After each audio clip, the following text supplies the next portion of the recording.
This morning I'm here with Claire, who's at the Auburn Outdoors, who's just back from the Alps Divide, and we thought we'd have a chat about that. Excellent. So those are some highlights. Obviously everyone wants to know, I'm sure, what the toughest points would have been, but that's a bit kind of voyeuristic really, what the toughest bits were and how you managed to get through them. It's kind of the interesting thing. Yeah, and it's so subjective, that, isn't it? Because everybody has different skills and everybody experiences different parts of the route in different ways.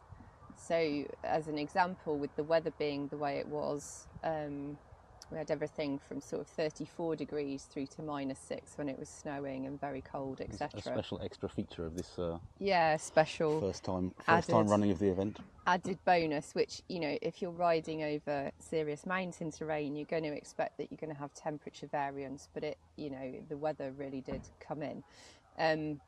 So yeah, my point around that is that the toughest times for some they vary depending on where you've hit it at what time.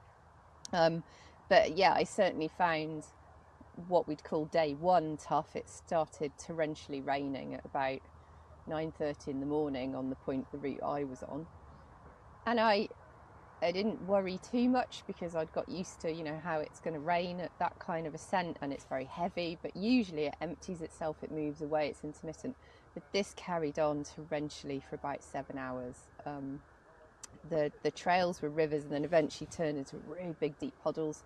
Couldn't see a lot of the amazing view that I would want to go back and see, and I think that's one of the toughest things when you've got the gear to reasonably cope when you're doing the math around, am I warm enough, do I need to put something else on, what needs to keep happening here, I need to keep eating. But when you've got nothing to fill your eye because actually you're sat in a great big cloud, then you have to learn to manage your mind as well as everything else going on, because you find yourself very much staring at your handlebars or beginning to ruminate on, my fingers have gone numb or whatever.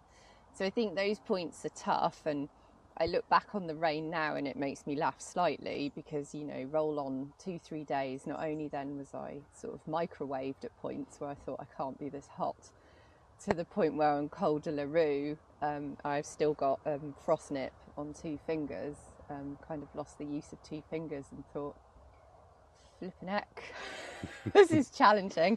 And I know I'm not the only one who had those thoughts on Col de la Rue. I did see a chamois up there though, so that was a bonus. Okay, back to the animals again. Yeah, it's all about the animals.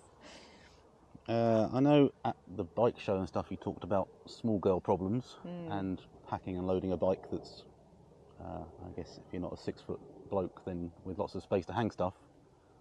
Any specific bike packing or small girl issues you had to sort out for this one?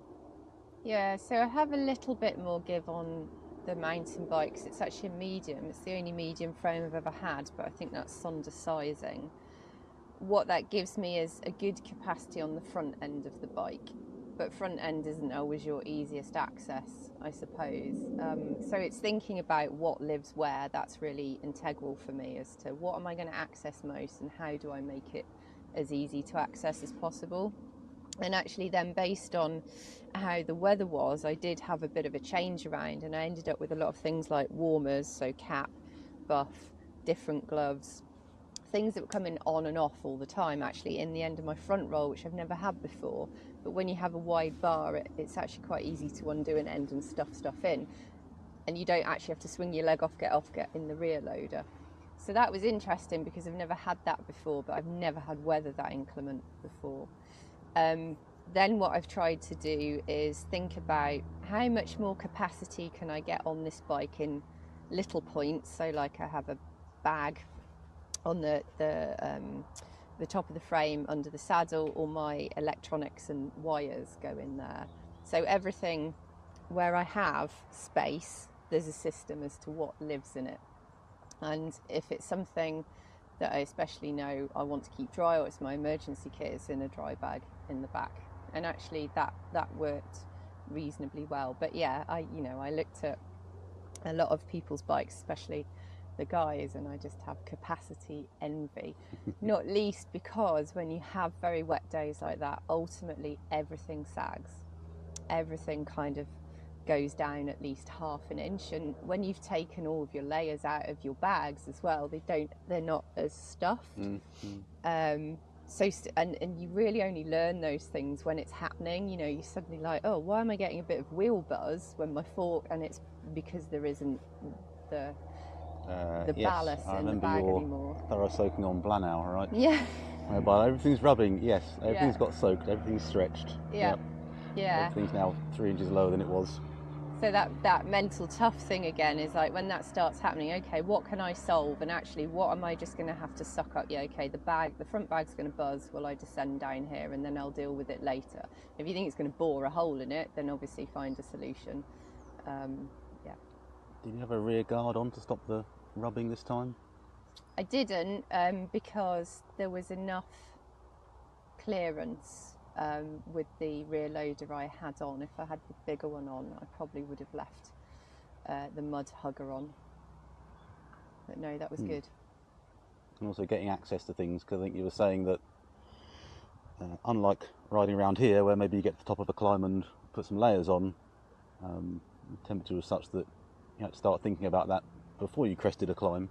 Yeah. Because once you started going down, you didn't have enough leeway to get another layer on, right? So knowing where everything is and how you can get at it is even more Several important. of us discussed that. I think it was Neil Copeland and maybe Will we were discussing with. You got into a rhythm of knowing that if you were up there it was too late, so it was almost a sort of mile before you began to really access that summit area of a col that you needed to suit up, because the wind speed up there would be too much, you'd be too cold, and once you're cold, you're cold.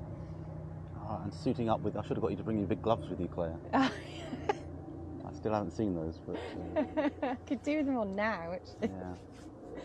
So for the viewer, Claire had to stop at an Intersport somewhere and negotiate in broken French some big gloves. I think it was Fourneau, which I think is just on from Moderne. So after Col de la Rue, which wasn't actually snowing but had this incredibly cold, I don't know, I'd describe it as a downdraft, and because it was a hiker bike section, you were just walking, you couldn't get out of there any faster, and even once you summited you were going to be walking for a bit to get down. I've never experienced cold that quickly. That's when my poor fingers suffered. Even if I had had my other pair of gloves, it wouldn't have been enough.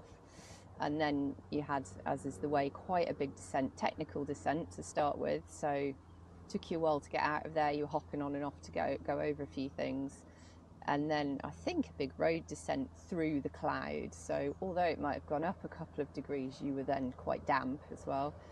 So several of us, I know, when we got down to Moderne, it was one of the few times I had to go and sit down somewhere. I had to go into a cafe for about an hour, which is really challenging mentally because you feel like the clock's ticking. And in my mind I was thinking, I need to solve some problems here. And as I was leaving, an Intersport sort of went, I had actually stopped at one further up, but it was classic ski resort. It looked like it was open, but they were actually just setting up for the... Right.